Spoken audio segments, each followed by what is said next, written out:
కేంద్ర ఆర్థిక మంత్రి అయిన నిర్మలా సీతారామన్ 7వసారి కేంద్ర బడ్జెట్ని పార్లమెంట్లో ప్రవేశపెట్టారు. వరుసగా 7 సార్లు కేంద్ర బడ్జెట్ను ప్రవేశపెట్టడంలో తన పేరిట రికార్డుని క్రియేట్ చేశారు. ఈ బడ్జెట్లో ఇన్కమ్ ట్యాక్స్ యొక్క స్లాబ్ విధానాన్ని నిర్మలా సీతారామన్ మార్చారు. అయితే గత సంవత్సరం 2,50,000 వరకు ట్యాక్స్ మినహాయింపు ఉండేది. అనగా ఎవరైతే 2,50,000 సంవత్సర ఆదాయం కలిగి ఉంటారో వారు ఎటువంటి ట్యాక్స్ పే చేయాల్సిన అవసరం ఉండేది కాదు. అయితే ఈ పరిధిని కొత్త బడ్జెట్లో 3 లక్షల వరకు పెంచారు. అనగా 3 లక్షలలోపు ఆదాయం ఉండేవారు ఎటువంటి ట్యాక్స్ కట్టాల్సిన అవసరం లేదు. ఎవరైతే 3 లక్షలు లేదా అంతకన్నా ఎక్కువ ఆదాయం కలిగి ఉంటారో వాళ్ళు ట్యాక్స్ చెల్లించక తప్పదు.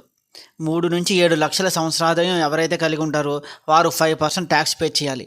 అదేవిధంగా 7 నుంచి 10 లక్షల లోపు వాళ్ళు 10% ట్యాక్స్ పే చేయాలి. అదేవిధంగా 10 నుంచి 12 లక్షల లోపు వాళ్ళు 15%, 12 నుంచి 15 లక్షల లోపు వాళ్ళు 20%, 15 లక్షల పైన సంపాదించిన వాళ్ళందరికీ 30% ట్యాక్స్ పే చేయక తప్పదు.